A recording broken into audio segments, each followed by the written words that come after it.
I mean, the thing that I've been getting the most into in the last year is actually understanding my mind. and that's kind of what I spent a lot of time. I went on a 4-month Buddhist retreat, and then even after I came back from that, I kind of retreated from the world for as long as I could to just keep keep learning. And now I'm making my way back into the world, but trying to see how I can operate. Cool. So what was the motivation for going on the 4-month thing, and how retreat like was the retreat? How isolated from the world were you? That's a good question. Well, so the motivation was that I kept getting anxious in everything I did. So, my most recent job was at Khan Academy, where I created the programming curriculum for, lots and lots of people. And I got really anxious in the last year, and eventually kind of burnt out from the this brought on anxiety and this burden that of all the things I wanted to do and all the things I couldn't do, and the feeling of being helpless. So I left Khan Academy and I went to the woods for 2 months. So I actually lived in a house in the woods with my partner for 2 months, and got into mushroom picking and wood burning, and got to know the 20 local people that there were. But I got anxious again because I got really. Were you in the woods, or were you still sort of connected even though you were remote? I was actually still working part-time for Khan Academy. I see. Yeah, so you were not totally disconnected. Yeah. I was not, no. But the thing I got anxious from was actually I got into driftwood crafts and making stuff with driftwood, and I stopped being able to enjoy my walks on the beach because I started looking at everything super critically, like, oh, I really want that piece of wood, and then if I get that piece of wood, and I can do this thing with it, and I really want to do this thing. And so like one day after a walk on the beach, I was crying because it was like overwhelming, like, I wanted to do all these things. And then I came back, and then I made I started a events company with my partner, and I realized I was getting anxious again, like with the thought that's not a retreat. I mean, starting a company by yourself, with your partner is not a retreat from no, that wasn't a retreat. But that time I said, like, okay, I know that if we're going to have a good company and also a good relationship, both of those things, I have to have a control of my anxiety. So I would spend 1 day a week researching different techniques for relaxing and not getting so caught up in this to-do list, never-ending infinite to-do list. So it started 1 day a week. So I did things like flotation tanks and biofeedback therapy and kirtan chanting, and then meditation and compassion class. So I just kept experimenting with things to try and see how I could, be able to enjoy the And you were working the other like parts of the week then? You're full-time on your company, and then you did 1 day off for this? Yeah, approximately. I mean, our company was maybe a more loose definition of a company, but we were putting on events and creating events and inventing new events. So yeah, the rest of the week we'd be doing that. But I encouraged us to take a day off to work on personal growth. So then eventually I decided, I'm just going to go full in, and went on the 4-month retreat. And that was 4 months at a Buddhist institute in Berkeley. And we wake up every morning at 7 a.m. and do our morning practice, which is meditation and kumye, Tibetan yoga, and some chanting. And then we'd have our meals, we'd have more practice sessions during the day. We also do work practice. And work practice is basically you do chores, but you study your mind while you're doing the chores. I see. Because the idea there is that even if you're just doing a chore, you're going to see the way your mind works in everyday life, right? Because in everyday life, you are usually working. Yep. So if you only meditate the whole time, that's fine if you get to live in the woods forever and ever and sleep in a cave and whatnot. But if eventually you go back to the real world, then you might, have a hard time adjusting. So the work practice was a really important part of it for me, because I'm kind of a workaholic. And, like many of us. Yeah. And the same thing happened at the Institute, right? Like at first I was super relaxed and I was like, oh my God, this is beautiful in the garden and I'm so relaxed and there's nothing to do. And then eventually I could see all the things that I wanted to fix and all the projects that I wanted to finish during my, 2 hours of work practice time every day. And I would get overwhelmed and be like, okay, so this happens no matter what I do. I'm going to need to have an approach. So, yeah. So it was really useful. So it was 4 months like that of, watching my mind, experimenting with different techniques to change the way my mind approached things, and then seeing what worked. And for this retreat, since this was in the Bay Area, was it common for folks who are such as yourself in tech workaholics to go there? And did other people face similar issues of being these type A personalities who are really obsessed with productivity or efficiency and stuff? Or were you like the only one in that crowd? I think I was the most extreme on that end. I think most people at my age don't have the fortune of being able to spend 4 months doing a retreat. So most of the people were much older, and they've been waiting to do this for a while. So I think I was definitely on the more type A end of the spectrum. Yeah. So then, what do you think there were people, I guess there were monks there who were the ones leading it. Was that how it was organized, or was it self-organized more? We had instructors. Most of the instructors are just longtime students of the Institute. So like our main instructor is actually an architect in his day-to-day life. And he did study computer science in college. So he would talk to me in computer science terms. Wow. And then we did also have we have one Lama at the Institute who led some of the sessions, who has traditional Tibet training. I see. And so that was 4 months. And were you offline that whole time? No.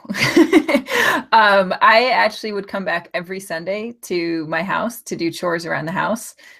First, because I really liked doing chores. You're really mindful about chores by that point. The most mindful chore doing thing. Yeah. My roommates were pretty happy to have me wash the dishes for 3 months in a row, happily. So I would come back every Sunday. And then I even went to Burning Man in the first month of it. So it was not a full retreat in that sense, but I think that was actually more useful that way, because I was able to experiment with the integration early on. Like, okay, I have to come back to the mission once a week. What is that like to come back to this really, this urban neighborhood that has all these, urban issues that it's facing. So I think it was a good preparation since I was eventually coming back here anyway. Yeah, that's really interesting. That's sort of what you said earlier about if you have the luxury of living your whole life in isolation, then this purely isolated thing could be cool. But for most people, we have to return to the modern world somehow. So it's sort of like a job in a way, right? You're going there 6 days a week, and then you're going back home on the weekends, and you're going back on the weekdays to really practice so did you I got into meditation very little bit. I'm very much an amateur on it, but did you feel like did you come in with a really I guess determined purpose, saying I want to do better on XYZ, and then people were like, no, you have to just not have that to-do list? And how did that work out in your mind over the 4 months of how purposeful you wanted to be about it versus letting your mind go and being more relaxed about it? That's a good question. I don't know that I actually came in with a really clear intention. I think, I'd gotten a glimpse of Buddhism and Buddhist techniques, and I liked what I initially experienced after trying some Buddhist techniques, like self-compassion meditation in particular was really effective for me. So I wanted to see, like, well, what happens if I go full in for 4 months? Will these techniques keep working for me, and will I gain, new techniques? Part of my original intention was that I had started meditating while taking the Stanford Compassion class because it was homework. And, I'm a good student. If I get homework, I do the homework, especially when we had to hand in our meditation log. So I was able to meditate for a good 8 weeks because of that class. And it was really useful, especially when I found the self-compassion meditation. I just kept doing that one each week instead of going to the next week. But then once the class was over, it was harder to keep up. So it was one of those things where, like, okay, I know there's this thing that's good for me. I'm having a hard time keeping it up. Maybe this 4 months will help me keep up practices that are good for me. Because, like, I'm almost 33. So I've spent a long time in my life with my particular habits, right? And I have a lot of habits that aren't particularly useful for me. Like, I have a hard time getting to sleep at night. So my strategy sometimes is just, like, in college, my strategy was that I would sleep every other night. Right. You just stay up and just do stuff and just get tired the next day. Yeah, like, exhaust yourself until your body absolutely has to sleep, which is, like, it's not a great technique, right? But it takes time to learn, you have these ingrained patterns and these habitual tendencies. It takes a lot of time and practice to let go of them, especially the ones that are really ingrained. And especially the one that some part of your body is getting a kick from, right? Like, yeah, some part of you gets a kick from reading Reddit. But this other part of you, decides that ultimately it's not useful. So that's a really hard, those sort of habits. Some habits are really easy to drop because no part of you really likes it. Right. But then there's other part. It's like being a workaholic, like, and whatever that means. That's a really interesting habit because some of it is really, really useful, right? And the part where it gets unuseful is when your addiction to work gets in the way of you being able to, like, be open to the people around you and caring for those that need your help right next to you, right? And then you're like, okay, oh, well, now it's an issue. Now I'm using work to avoid doing things that actually need to happen. Yeah, I think I'm sure resonates a lot of people in my audience. I mean, people either in tech or in academia who are, by definition, most of us are working a lot and doing, anyone, I mean, not just in STEM fields, right? Anyone doing highly creative, hard work in the arts, in design, in film and everything, it's one of these, Andrew Ng gave a, he wrote an essay or something. I mean, he gave talks about this, is that, like, when it comes down to it, we all talk a lot about work-life balance and all these things in tech, but, he was saying, in reality, most high achievers, to do really well in a field, they have to work really hard, right? That's just the fact of life. And it's a matter of figuring out how to balance from there. And I totally resonate with that because, I was in college at MIT for many years, and, we all worked really hard and stuff. And everyone had to grapple with the fact that everybody worked really hard, but, I think that where we might cross the line, like you're saying, is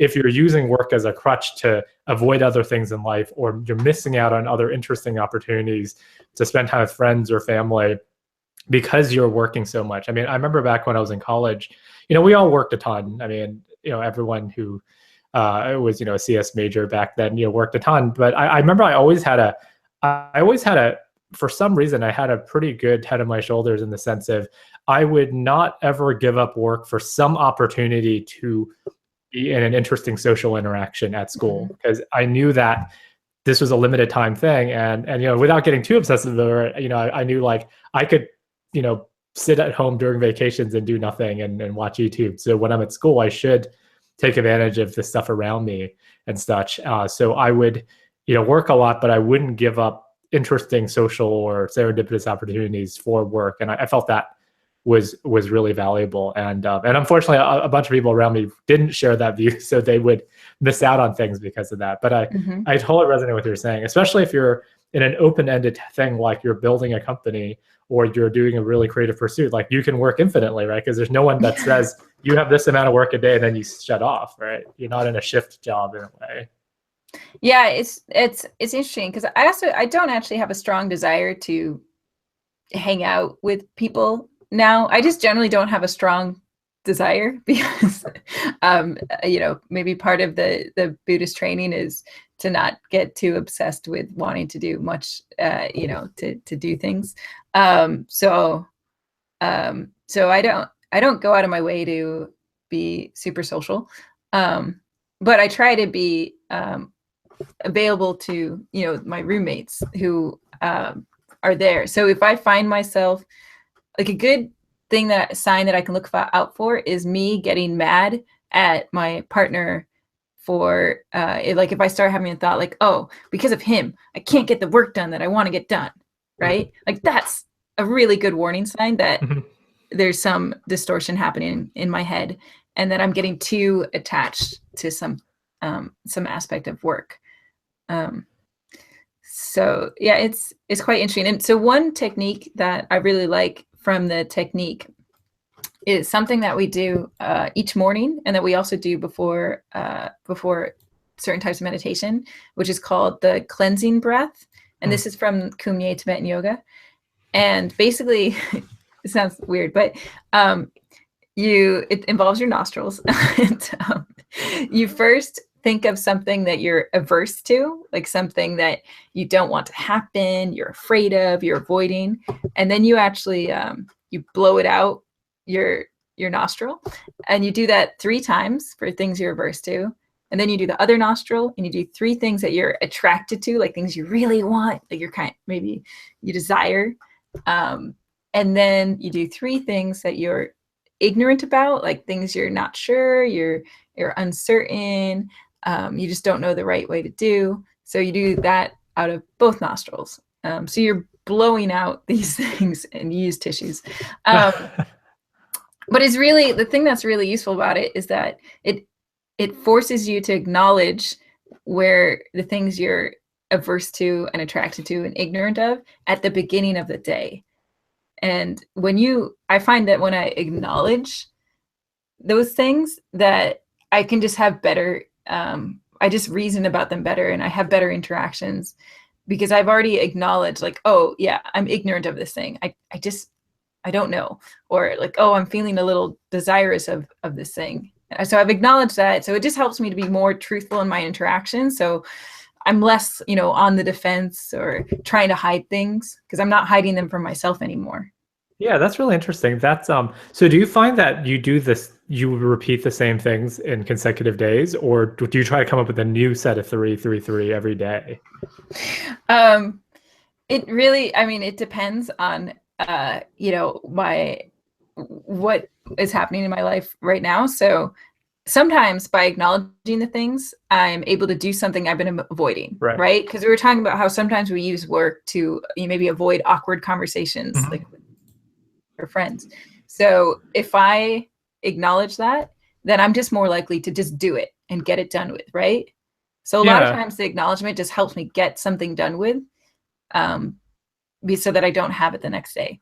Yeah. So some people do this, 5-minute journal thing in the morning. I think it's the same idea, right? Of if you don't do it, then your mind goes in a loop and thinks about this throughout the day, right? It weighs on your mind. Now, I think a lot of us have that 3 things reverse or 3 things attractive, 3 things ignorant.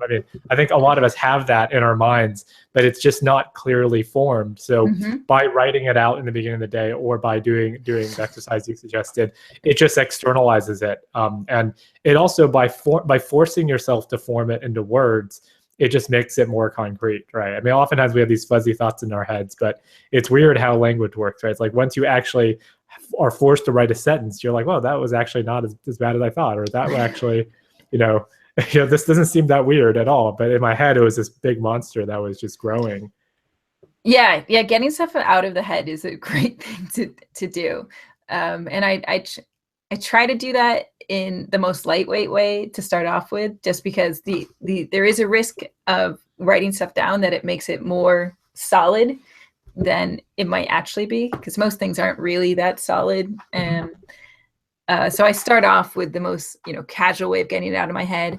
And then I kind of move to more solid So do you forms. say it out loud, or do you just say it in your head, or you don't write it out, I guess. So it's like in the spectrum Yeah, of I how just say concrete. it. I say it in my head. Right. Yeah. And then, the next step is like, maybe I'll talk with my partner. That's maybe the next step, because Right. I guess partners use each other for getting stuff out. Yeah, there's so one of my folk theories, I think we're all folk psychologists, but one of my folk theories is that people who cohabitate with, a partner or a close friend or something, rather than living by themselves, like those people perhaps are able to have that, both the feedback loop and also the kind of, rubber duck debugging pair programming interactions of like just having someone to talk to, even in a very, very casual way about it, forces you to not just live inside your head. Because, if you're living by yourself, for example, you have these things built up and you don't really have anyone to just casually mention it to. So you just lack that feedback cycle. And, online is not as, it's maybe if you communicate online, it's fine, but it's not as good as, just pass by someone in the kitchen and just kind of vent about one sentence or something. And they're like, yeah, that doesn't seem like that's a big deal. Or, oh yeah, you should, look into that. Yeah. And it's interesting because I don't want to, because when I like in the Buddhist thought was when when you speak words to another person, you're planting seeds in their mind, right? So I'm hesitant to plant seeds in the minds of people that, if they haven't asked for it, or if I don't think those are, if it's going to be useful, right? I don't want to just barf out my seeds so that, just to transfer them to the next person, right? I don't want to just transfer a burden. It seems to me that with a partner situation that it seems possible to, talk over stuff with each other, right? In a way that doesn't simply, transfer a burden and actually can make progress on something. But that is the kind of thing I think about when I think about like actually voicing my thoughts to others, is it useful to plant this seed, or is there a different way that I can communicate this or to someone else? Yeah, that's an interesting point, because it brings up the point of, this is both in social, like you mentioned, social interactions and also in professional interactions, right? It's kind of like nothing is really quote unquote free, right? So it's like, if you're in a professional or social interaction and someone is giving you options or asking you questions or presenting ideas and stuff, that doesn't all come for free, because that kind of, like you said, it plants a seed, or it gets other people thinking about something, or maybe worrying about something, right? So like in a really corporate setting, like if there's some, talk of corporate restructuring or layoffs, even if it's just a rumor and it's not gonna perhaps pan out, that just planted the seeds in like 500 people to get them to worry just a little bit more. And maybe some of them will flip out and think about switching jobs or other stuff. That's a really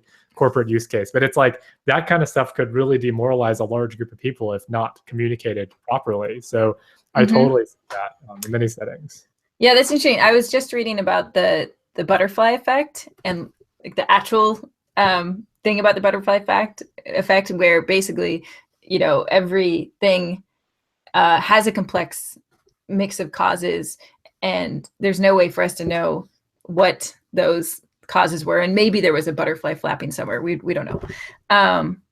So it's the same thing, with planting seeds. Some seeds may do absolutely nothing. And then other seeds could create this, huge tornado in someone's mind. So I try to consider that when I think about the seeds in the world that I put out. Yeah, and sometimes what I do is when I'm in the, I guess this is in a work setting, but when I'm in the barfing ideas phase, if I'm talking to students or collaborators, I'll just preface it with saying, from now on, this is the brainstorming, barfing ideas phase.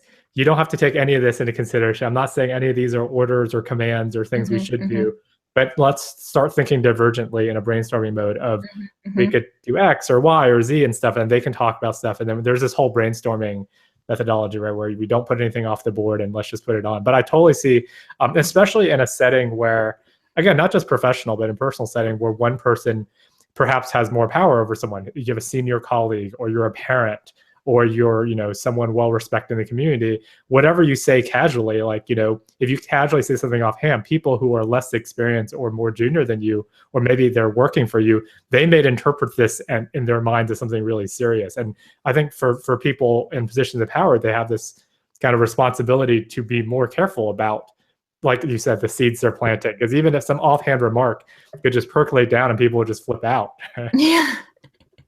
Yeah. And I think it's great to preface with like conveying the amount of solidity that you attach to the things that are about to come out of your mouth. Yeah, if only everyone had disclaimers like that. Yeah. I think from the side of someone who is junior or starting out in a field, or, a new employee or student and stuff, like, I think one of the hard things is to be able to assign weights to what people say, right? Because if you're just, a fairly junior person, you think what everybody says is really serious, and then all this stuff is coming into your mind and you don't know how to weigh stuff appropriately. And this sort of goes with what you were saying earlier.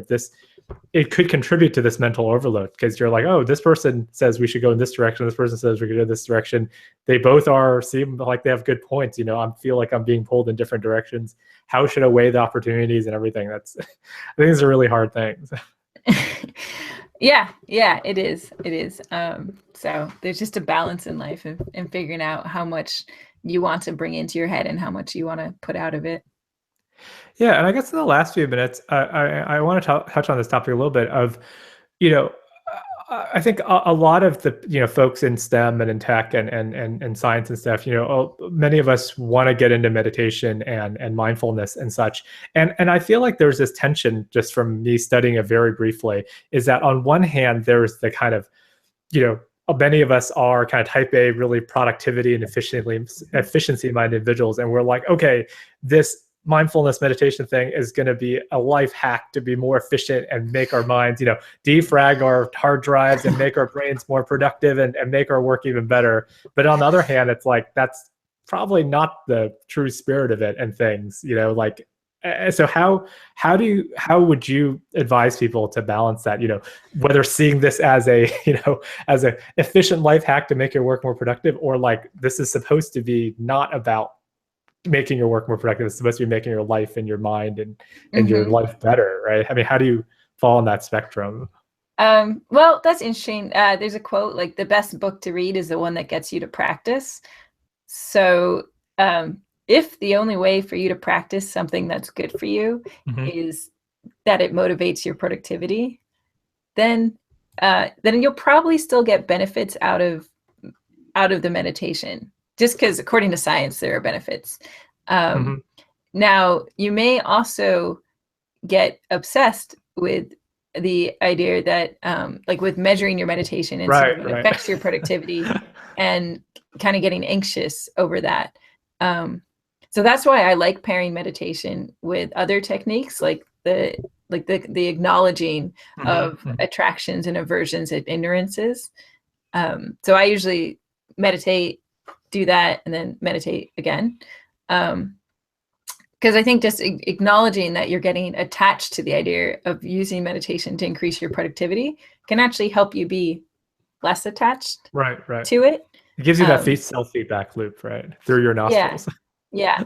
So I think, meditation will, as far as I can tell, according to science, will always increase your metacognitive awareness. But there are additional things you can throw in there, additional techniques to not turn it into just yet another thing on the to-do list that's going to drive you insane if you don't do it. And the other thing I would say is that, to experiment with the different flavors of meditation. So I have a very busy mind. So when I meditate, it's less about having no thoughts and more, about watching the thoughts, which is actually what a lot of meditation is. But I also really like self-compassion meditation, because it honestly, it involves imagining myself as a kid and being like a sad little kid. And then I feel bad for the sad little kid. And so it snaps me out of an analytical, rational state of mind into an emotional state of mind and into a more caring, nurturing state of mind. And then I can extend that state of mind to myself and then everyone around me. So I find that to be a really powerful meditation, because it can get me out of the rational layer and into the caring emotional layer. And so I'm still able to be productive. I'm just I'm productive in a caring way, which I find nice.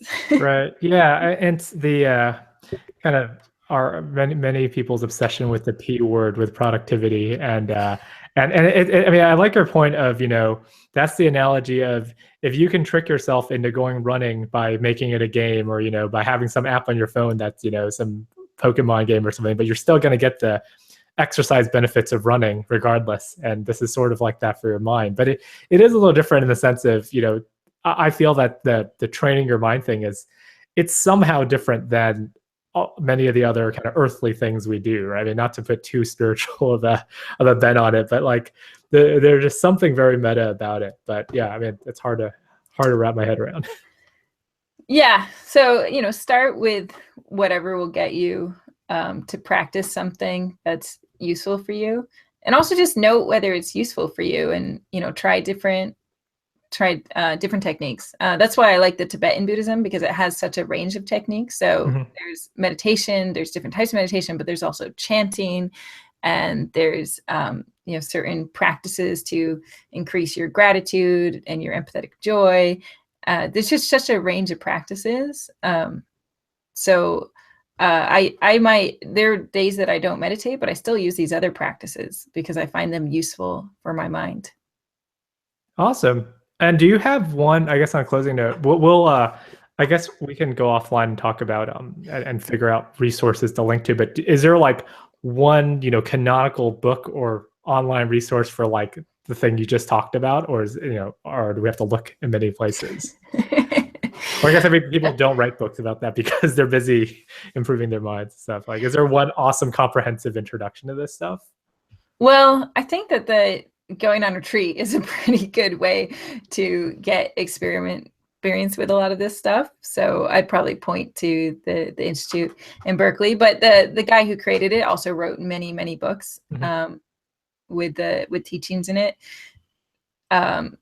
I am also trying to write up Medium posts with the various techniques that I use, the ones that I've kind of like that would really work the most strongly for me. So, if you think that you might have a mind like mine, like one that races and gets excited, then you can read my posts and maybe you'll find a useful technique. Yeah, I mean, this is upcoming, or it's already out? Just in the works. Okay, so cool. Some stuff is out. Like I've talked about wide angle vision. Wide angle vision is really, really good. Great way to walk around the neighborhood to be less anxious.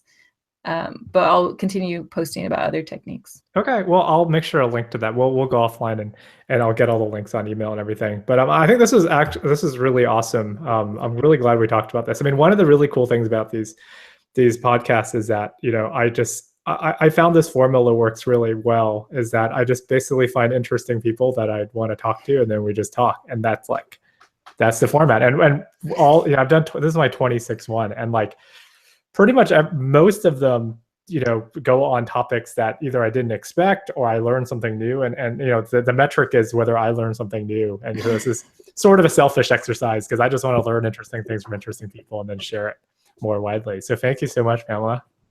Sure. Yeah, it's great. Great. Thank you so much. We'll go offline and chat a bit more. Okay. All right. Bye, everyone.